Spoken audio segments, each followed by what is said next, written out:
Film Theory drops another video. Gravity Falls isn't over. Bro, let's just see what this video is about.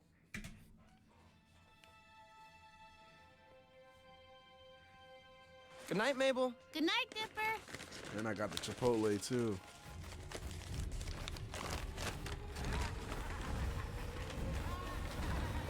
Gravity Falls, it is good to be back. Trust no one.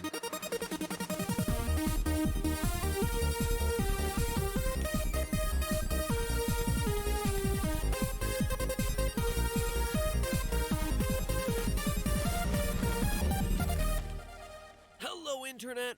Welcome to Theory with destroying your favorite show's perfect endings one by one. And today is going to be no exception. Partly because Gravity Falls is a show that I never want to end, but mostly because when you look at how this show actually ended, the evidence points to there It's been so being long much since I've more seen to the Gravity Falls, so I story don't than even we remember saw how it play out ended. on screen. Now, the show's final trilogy of episodes at first glance does pretty much everything that a great series finale is supposed to. Family grudges are forgiven, loved ones are saved, and evil is finally defeated. But rewatching the finale, there was one thing that just didn't quite sit right with me. In the finale, Bill Cipher, evil Dorito of Gravity Falls, travels to our world to create the apocalypse he calls Weirdmageddon. However, once Oh, he yeah, I he do remember this. realizes that he's trapped in Gravity Falls due to the town's Natural law of weirdness magnetism. in order to escape and spread his reign of weirdness to the rest of the world, Bill has to get inside the mind of one man, Ford Pines, resident genius, paranormal investigator, and great uncle to our heroes Dipper and Mabel. Exactly. However, this requires that Bill make a deal with Ford by shaking his hand. To defeat Bill once and for all, Ford and his twin brother Stanley switch clothes to trick Bill into making the deal with the much less able-minded Stan. With the deal made and Bill now trapped inside Stan's head, Ford uses a gun that can erase memories on Stanley, wiping out everything in his mind, including Bill Cipher himself. I remember this Stan, in a episode. moment of pure heroism, makes the ultimate sacrifice, losing himself, losing his identity, and losing all memories of the loved ones he left behind. Wow. For about 3 minutes. Yeah, it's not all that much of a sacrifice Hold on, as it sorry. turns out, as Stan's memories come back in less time than it takes to mix up a blender full of Mabel juice. So what's going on here? Well, thankfully, journal number 3 gives us a little more context on how all this happened. Quote, it See, turns out one of the things that I never did when I was little, and I'm probably gonna watch Gravity Falls again. Golly, that sauce is. God, this sauce is hot. Oh my goodness. Never get the red sauce from Chipotle, bro. Only get this one, not the hot one. Oh my lord. One thing I never did was paid attention to like the journals and like the underlining messages, because they probably had a lot of stuff that now me watching I probably would have been able to connect.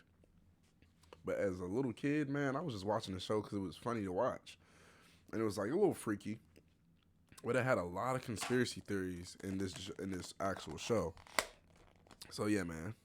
out that the memory Gravity erase Falls, effects can man. be undone through exposure to important images and people from your past. The reason Stan recovered so much faster is that we began recovery while the erasure was still fresh, less than an hour after contact. End quote. But at this point, you've probably figured out where I'm going with all this. If all of Grunkle Stan's memories weren't permanently wiped out, would that also mean that Bill Cipher wasn't permanently wiped out? It's a question Exactly. that fans have been asking for the past 2 years. Is Bill Cipher, the main antagonist of Gravity Falls, really dead? And I am here today to tell you no. Bill Cipher is Whoa. alive and well and living in Paris with Jacques Brel.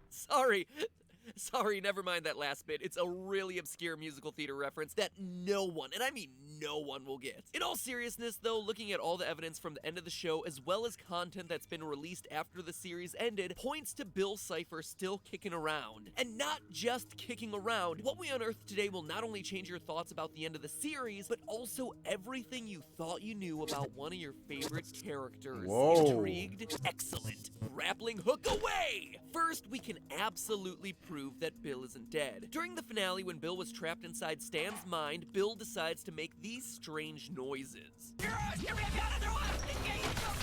I remember seeing all of this when I was little.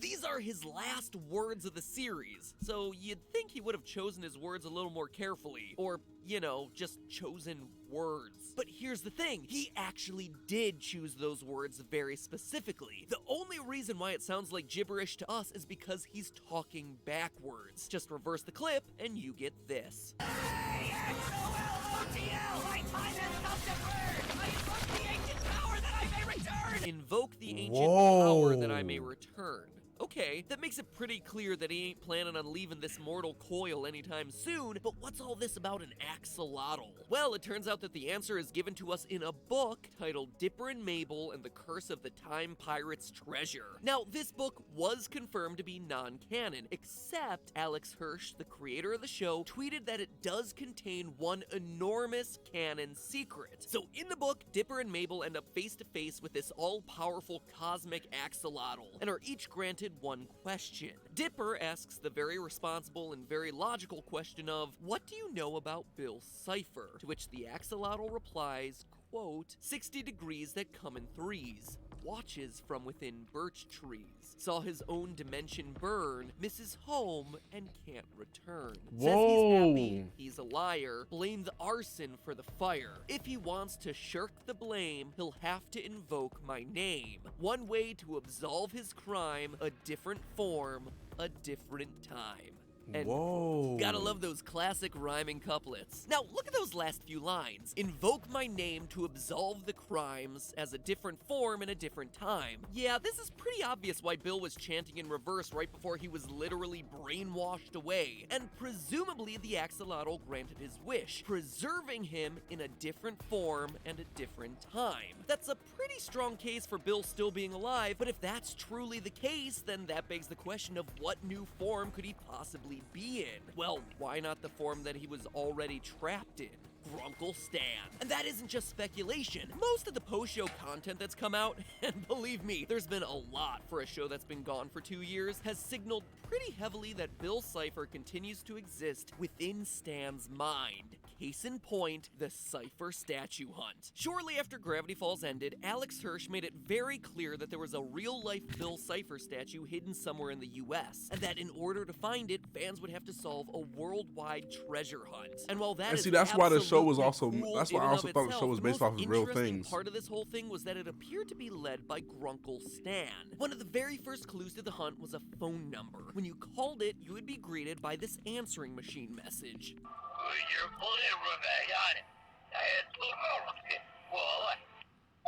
Immediately, you can recognize Stan's voice, but something's a bit off. It's in reverse. Now, this This is on some daggone demonic type stuff, but what the world, bro? definitely could just be some attempt to make the quest slightly harder, but it's worth noting that every time a character has ever spoken in reverse during the series, it was because of Bill. In the episode Dreamscapers, Gideon speaks in reverse after reading a chant that summons Bill. In a Was Gravity Falls a bunch of summoning stuff, reverse and stuff like this? Like, how do we not see this when we was little? Tale People of Two just probably Stands, too young to Ford speaks understand. backwards after falling into a dimensional portal and seeing Bill. Not to mention that every single opening theme ends with whispers in reverse before we're greeted with a flash of the Cipher wheel. Every time someone speaks in reverse on the show, it seems to be in association with Bill Cipher. So the fact that we catch Stan Pine speaking in reverse over the phone is already incredibly suspicious, but the evidence doesn't just end there. All objects found throughout this treasure hunt tended to be related to either Bill or Grunkle Stan. There were Stan Bucks, a jigsaw puzzle of Bill Cipher, a golden Stan head, and a few other recordings of Stan giving out clues. It was always these two characters that the Cipher hunt kept coming back to. An odd choice when considering that there were so many other characters that fans would have loved to hear from. You know, like the heroes of the show, Dipper and Mabel, or Seuss, or Wendy, or literally anyone else associated in this series. It's Exactly. almost as if the creators were hinting towards a connection between Bill and Stan. Eventually, the fans found the Bill Cipher statue, and beside it was a chest filled with some pretty interesting things. There was a Journal 3 book that had a drawing of Stan, Ford, and Seuss, but if you hover a black light on this page, you'll find Bill Cipher drawn in with invisible ink directly next to Stan's head. Once again indicating that he's alive and well, and suspiciously close to Grunkle Stan, but there was something else in there that definitely caught my attention when I was researching this theory. In the chest, there was a USB drive of Grunkle Stan singing We'll Meet Again by Vera Lynn. We'll meet again. Yo! Where? Don't know when. It's an important song choice to make note of. Like I said, in the previous video of the film theorist, I'm not probably gonna speak too much during these videos because, bro, I really be locked in and listening because I be really trying to figure out. Like, I used to watch this show faithfully when I was little, but all these other clues, I mean, I always had a wild imagination. So in the time being, like when it came like season 2 and season 3, when they were showing this stuff, I would be like, yo, I would try to guess who was the bad guy and stuff like. But I always thought Grunkle Stan. I wouldn't even lie to you, bro. Like the fact that he had a lot of hidden things, but when he saved the show in the end, I was like, okay, so maybe this is why. But him giving this angle is only like it's taking me back to like my 10-year-old self where I was thinking that he had something to do with it. Since it's the exact same song that Bill Cipher sang to Ford Pines in the Gravity Falls finale. We'll meet again. Don't know where. Oh my gosh. Coincidence? In this show? Yeah, right. Stan goes on to congratulate you on finding his statue. Hey guys, congratulations on finding the mysterious treasure of the statue in the forest. A very interesting choice of words, to be sure. Then Oh my shortly Lord. after, he recommends that you shake the statue's hand. Shake his hand, that's kind of like a prize. We've already gone over how Bill Cipher is notorious for making deals that require shaking his hand, and Stan knows this as much as anyone else, so why would he be encouraging us to shake Bill Cipher's hand as if that's some sort of prize? Unless, of course, this isn't Stanley talking, it's Bill. Bill talking through Stanley, encouraging people to shake his statue's hand in the real world, potentially as a means of trying to escape from the body he's already trapped in, trying to make a deal through the statue. Seem like too much of a stretch? Honestly, I thought so too at first. But we already people know that in the Bill real can mimic world? someone else's voice when he's in their body because we've seen the exact same thing happen before on the show. Specifically when he was controlling Blendon Blandon, the time-traveling agent in the episode Mabel and Dipper versus the Future.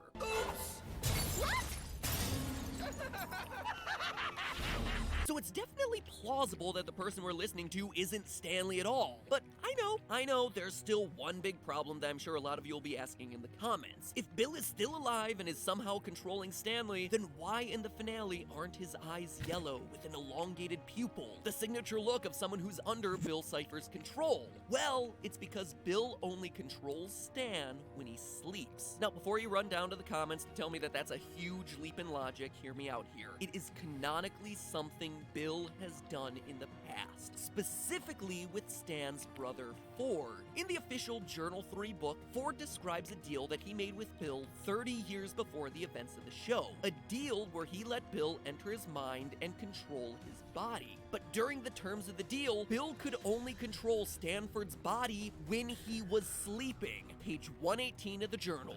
Quote, I awoke this morning to find that my muse was true to his word. There in my notebook were 6 hours worth of beautifully written calculations, perfectly sufficient to keep me on schedule. Oh my What starts as gosh. a mutually beneficial relationship, though, quickly deteriorates as Ford starts to fear Bill's influence and actively tries to stay awake for fear that Bill will continue taking control of his body again. I remember when he falls this. asleep. Page 142, quote again, I fell asleep on my cot only to awake sitting at my desk staring at the strange symbols inscribed below. He is taking advantage while I sleep. End quote.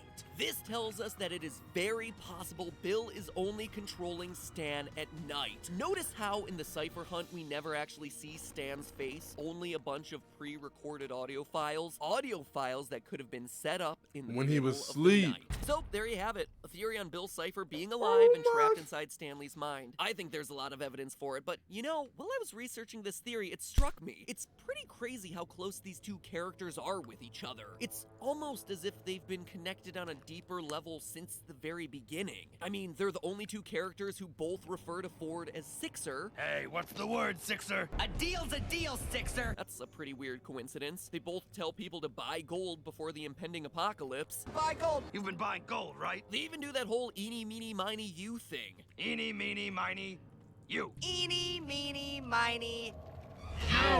One way to absolve his crime, a different form, a different time. In the episode, the But he was Inconvenience showing Thing those. has a- Oh, them because we gotta call BS sometimes. He was showing those clips when he was doing the any mini miny you before he even did that. So are you saying that he was always Bill Cipher, or was he Bill Cipher after he destroyed Bill Cipher? And then that's the different time. Because if you're saying that he was Bill Cipher and he practically destroyed himself, that is another level. That's another level right there, bro. Hallucination where a giant dog talks backwards. He tells her to.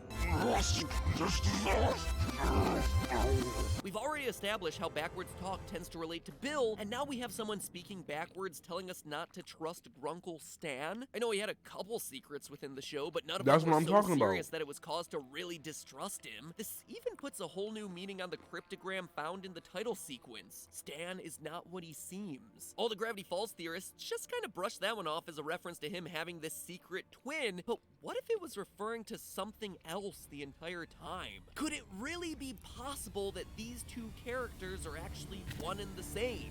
Oh my That's a theory gosh. for another day. In the meantime, remember, reality isn't real, the universe is a hologram, and that's just a theory. A film theory.